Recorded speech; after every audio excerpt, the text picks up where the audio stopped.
Protein synthesis. देखो सब कुछ लिखा हूँ लेकिन समझाना ज़रूरी है क्योंकि बहुत कॉम्प्लेक्स टॉपिक है। तो नीट का लेवल जाओ चाहे जहाँ का लेवल जाओ, इससे ज़्यादा बात नहीं दिखेगी, इसलिए थोड़ा सा समझना, ठीक है। प्रोटीन सिंथेसिस में आरएनए, एमआरएनए, टीआरएनए जो आरएनए के टाइप्स हैं, डीएनए, एमिनो एसिड और जेनेटिक कोडॉन्स होते हैं। जेनेटिक कोडॉन्स का मतलब क्या होता है? देखो, एमिनो एसिड के 3 पेयर से जेनेटिक कोडॉन्स बनते हैं। जेनेटिक कोडॉन्स का मतलब होता है जीन्स का ऐसा कोडॉन जो उसकी अपनी एक भाषा में हो। तो एमिनो एसिड के 3 सीक्वेंस लगेंगे और जेनेटिक कोडॉन बन जाएगा। जैसे AUG is a genetic codon. अब ये AUG पेयर में आ गए, 3 ठो है, इसको हम कहेंगे एमिनो एसिड की सीक्वेंस। कितनी? 3 सीक्वेंस AUG। इससे कोई प्रोटीन बनेगा, जैसे मेथ्योनिन बन गया मान लो, ल्यूसीन बन गया मान लो, थायमिन बन गया, सॉरी ये सब बन गया।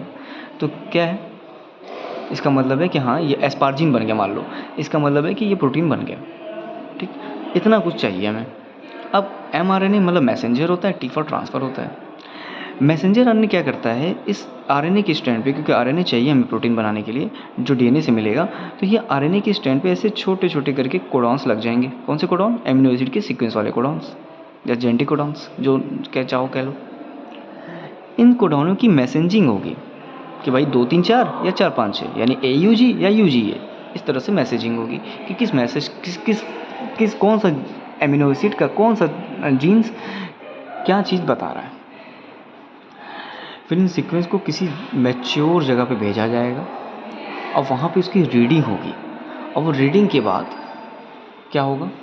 उस रीडिंग के बाद उस एमिनो एसिड को देखो यहाँ पे रीड करना है उस सीक्वेंस कोडॉन्स को, और फिर पता चलेगा कि कौन सा प्रोटीन इंडिविजुअल बना हुआ है। जैसे मैंने बताया AUG, मेथ्योनिन या फिर एस्पार्जिन, इस तरह से।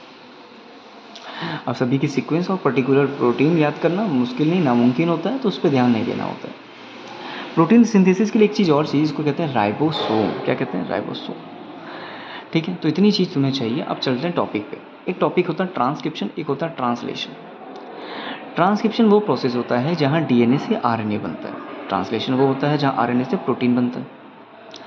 अब ट्रांसक्रिप्शन जहाँ DNA से RNA बनता है, वहाँ होते हैं 3 चीज़। सबसे पहला इनिशिएशन, इलॉन्गेशन, टर्मिनेशन।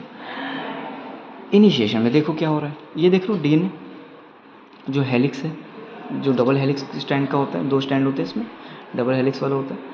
अब यहाँ पे ये एंजाइम अटैक करके अपनी RNA की स्ट्रैंड को ऐसे करके कॉम्प्लीमेंट्री करके जोड़ देगा। मतलब देखो, अगर मुझे जोड़ना है तो मैं ऐसे ही जोड़ूंगा, यहाँ से ध्यान से देखो, मैं ऐसा ही कुछ जोड़ूंगा, ऐसा ही जोड़ूंगा। ठीक, अगर मुझे इसके पेन के कॉम्प्लीमेंट्री को जोड़ना है तो ऐसे ही जोड़ना होगा, ऐसा तो जोड़ना नहीं होगा। ठीक, जैसे मैं और तुम कॉम्प्लीमेंट्री है ना, वैसे ही। तो RNA पॉलीमरेज क्या करेगा, इस DNA को कहीं से खोल देगा, और जहाँ से खोलेगा वहाँ एक कॉम्प्लीमेंट्री सीक्वेंस ऑफ स्ट्रैंड की एक सीक्वेंस जुड़ जाएगी। अभी उस स्ट्रैंड का नाम बताने वाले हैं।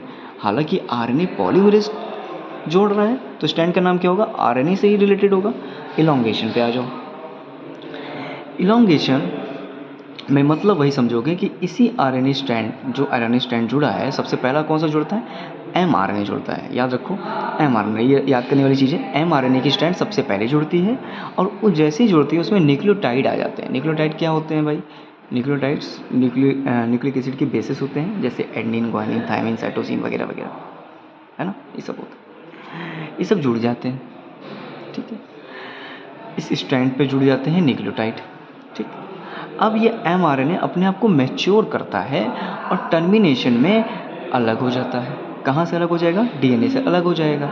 अब ये अलग होने के बाद क्या करेगा? देखो, जैसे ये स्ट्रैंड कंप्लीट हुआ, डिटैच हो गया, अलग हो गया, अलग होने के बाद, अलग होने मतलब मैच्योर हो चुका है, अब ट्रांसलेशन के लिए जाएगा, यानी इसके लिए जाएगा। पर यहाँ तक पहुँचने के लिए इसको 3 चीज़ और पार करनी पड़ती है। एक होता है स्प्लाइसिंग, दूसरा एडिटिंग, तीसरा पॉलीएडेनाइलेशन। स्प्लाइसिंग मतलब mRNA की जो स्ट्रैंड मैच्योर हुई है ना, वहाँ पे रीजन्स आ जाते हैं। रीजन्स मतलब एरिया आ जाते हैं। एक एरिया होता है इंट्रॉन्स का, एक होता है एक्सॉन का।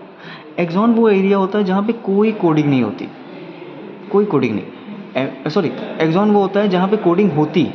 एमिनो एसिड की सीक्वेंस वहाँ पे बाइंड करती है, एमिनो एसिड की सीक्वेंस वहाँ बाइंड करती है और बताती है कि हाँ ये पर्टिकुलर प्रोटीन बना है। तो तुमको जीपैट में क्वेश्चन पूछेगा कि कहाँ कोडिंग होती है, तो कहोगे एक्सॉन। और जहाँ नहीं होती उसको कहते हैं ट्रांस। दूसरा एडिटिंग। अब जो न्यूक्लियोटाइड यहाँ जोड़े थे ना, याद है, जो मैच्योर कर दिया था आरएनए को, एमआरएनए को, वहाँ पे कुछ चेंजेस आएंगे क्योंकि एक जैसा सीक्वेंस नहीं होता ना। AUG है, फिर जाके चेंज हो जाएगा GUA में, UAG में, तो चेंजेस होते हैं। तो एडिटिंग में वही चीज़ होता है, चेंजेस होंगे। तीसरा आता है पॉली एडिनाइलेशन, जहाँ पे छोटी सी एक पूंछ इस एमआरएनए, मैच्योर एमआरएनए के साथ जुड़ जाती है। अब इस टेल के पास होता क्या है, एडेनिन बेसिस, सबसे इंपॉर्टेंट एडेनिन बेसिस यहाँ होता है। जीपैड में ये क्वेश्चन पूछेगा, एडेनिन बेसिस कहाँ जुड़ते हैं, तो कहोगे पॉली एडिनाइलेशन के प्रोसेस में। बायोटेक्नोलॉजी का क्वेश्चन है ये। एडेनिन बेसिस जुड़ गया। अब एडेनिन बेसिस जैसे जुड़ेगा तो आरएनए मैच्योर हो जाएगा। एमआरएनए से आगे जाना ना, हमें प्रोटेक्ट होगा एमआरएनए, और अगर कोई एंजाइम इसको डिग्रेड करने जा रही है तो वो भी बचा लेगा। जब ये मैच्योर हो जाती है एमआरएनए, जब प्रोटेक्ट हो जाती है, जब एडेनिन बेसिस में जुड़ जाते हैं, तो एक सिग्नल आता है कि बस अब एमआरएनए को रोक देना है, अब एमआरएनए को मैच्योर नहीं होने देना है, रुक जाएगा कहानी। इतनी सब राम कथा के बाद पहुँचते हैं हम लोग ट्रांसलेशन के पास, जहाँ पे आरएनए से प्रोटीन बनाना है। अब ये जो मैच्योर एमआरएनए बनाया था ना यहाँ पे, वो टीआरएनए से, देखो ध्यान से, मैंने मैसेंजर की बात कर ली, अब ट्रांसफ़र की। मतलब क्या हुआ, ऐसे समझो, एक डाकिया था, उसने क्या किया, लिफाफा लिया, ठीक है। अब डाकिया को तो इजाज़त नहीं है ना लिफाफा पढ़ने की, तो नहीं पढ़ पाएगा। अब उस लिफाफे में एमिनो एसिड की सीक्वेंस लिखी हुई है, जेनेटिक सीक्वेंस लिखे हुए हैं, उसको तो वो नहीं पढ़ना है, उसका काम तो लिफाफा लेना है और फिर जाके किसी घर में दे देना है। तो जिस घर में देगा वो ट्रांसफ़र करेगा, वो इसी घर में उसकी सीक्वेंस को रीड किया जाएगा, ठीक है। तो जो घर है बाबू, वो आरएनए की साइट्स होती हैं, जो दो तरह की होती हैं, पी और ए साइट। आने वाला है आगे, यहाँ बता दिया हूँ, ठीक है। घर की साइट कितनी होती है, 2, पी साइट, ए साइट। पी साइट वो साइट होती है जहाँ पे एमिनो एसिड की सीक्वेंस को पहले पढ़ा जाएगा, ठीक। और ए साइट वो होती है जहाँ पे एमिनो एसिड की सीक्वेंस को भेजा जाएगा, ठीक, यानी रीड कर लिया गया। अब उस रीडिंग से कौन सा रिजल्टेंट निकला है, कौन सा प्रोटीन बना है, वो बताया जाएगा ट्रांसफ़र आरएनए द्वारा, ताकि इसको ट्रांसफ़र किया जा सके। क्योंकि सिंपल सी बात है, एक घर में अगर सही से एक इंसान नहीं पढ़ पाया तो दूसरे से पढ़ाओगे, है ना। तो 2 साइड होंगी, एक पी साइड, एक ए साइड। मान लो तुम पी हो, मैं ए हूँ, तुमसे जो नहीं पढ़ाया गया तुमने मेरे तरफ भेजा, मैंने उसको पढ़ा, ठीक।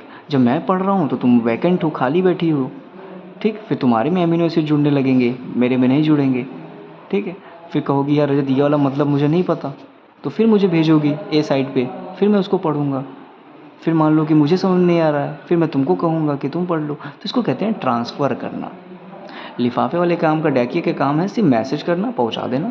ट्रांसफ़र का काम है रीड करना। और रीड कैसे करोगे, आपने अपनी रीडिंग की पी साइड पे, आपसे रीडिंग हो गई, ठीक है भाई, आपने ट्रांसफ़र कर दिया मुझे, मैंने बता दिया कि ये मेथोनिन है या एस्पार्जिन है। जब रीडिंग नहीं हो पाई आपसे, आप खाली बैठी हो, मान लो आपने पढ़ लिया है, मुझे भेज दिया, ट्रांसफ़र कर दिया, आप खाली बैठी हो, फिर मैं कहूँगा कि अब मेरी वाली रीडिंग करो तुम। ऐसे ही एमिनो एसिड अपने बारी बारी से जुड़ते रहते हैं, कभी पी पे कभी ए पे। आगे बढ़े, चलो अब देखो यहाँ पे राइबोसोम का नाम आया है, तो इसको देख लो। एमआरएनए टीआरएनए के साथ बढ़ेगा और राइबोसोम भी आ जाएगा, क्योंकि बोला राइबोसोम भी चाहिए था। इन सब की बात तो यहीं कर ली है, राइबोसोम की बात करनी थी और टीआरएनए की बात करनी थी। अब ट्रांसलेशन में वो बात करोगे, तो राइबोसोम टीआरएनए के साथ जुड़ेगा और एक प्रोटीन बनाना स्टार्ट करेगा, यही मेन प्रोसेस है। अब राइबोसोम की होती है 2 यूनिट, स्मॉल और लार्ज वाली। 2 लोगों में पाई जाती है, एक प्रोकैरियोटिक, एक यूकैरियोटिक।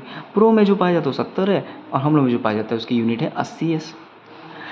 ये देखो 50 है, ये 30 है, हो गए 80। लिखा कितना है 70, तो 10 कहाँ गया, 10 पार्ट इसी में धंसा होता है। जैसे ये पेन है, इसके ऊपर ये कैप है, तो ये कैप का जो पार्ट धंसा हुआ है ना, जो हमको नहीं दिख रहा है, वो 10 है, ठीक। वैसे ही यहाँ पे भी होता है, 60-40 होता है 100, तो 20 पार्ट यहाँ पे धंसा होता है। समझ में आ गया। तो राइबोसोम के बारे में इतना जानने के बाद आ जाओ टॉपिक पे, ट्रांसलेशन।